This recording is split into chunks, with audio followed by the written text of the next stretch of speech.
మనం జిల్లాలో 2,38,000 మంది పిల్లల్ని 1320 చోట్ల ఈరోజు మనం ఈ కార్యక్రమాన్ని ఏర్పాటు చేశాము. ఎవరైనా ట్రావెలింగ్లో ఉన్న వాళ్ళకి బస్ స్టేషన్స్, రైల్వే స్టేషన్స్ దగ్గర కూడా అందుబాటులో ఉంటుంది. కాబట్టి దయచేసి తల్లిదండ్రులు గమనించండి. అలాగే మనం ఎవరన్నా ఈరోజు ఏదన్నా ఎమర్జెన్సీలో ఉండి వేసుకోకపోతే రేపు ఎల్లుండి కూడా ఇంటింటికి వచ్చి వేస్తాం. ఈ 3 రోజుల్ని సద్వినియోగపరచుకొని 100% పోలియో చుక్కల్ని 2 పోలియో చుక్కలు నిండి జీవితానికి మనకి మంచి చేస్తాయి. కాబట్టి ఈ 2 పోలియో చుక్కల్ని ఖచ్చితంగా తల్లిదండ్రులు 0 నుంచి 5 సంవత్సరాల లోపు పిల్లలందరికీ కూడా వేయించవలసిందిగా కోరుతున్నాను.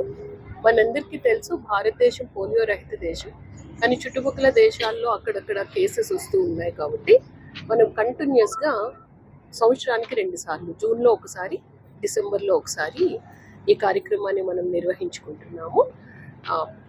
పిల్లలందరికీ కూడా ఆశీస్సులు, అలాగే తల్లిదండ్రులందరికీ కూడా పోలియో చుక్కలు వేయించాలని నేను మరొకసారి మనస్ఫూర్తిగా కోరుతున్నాను.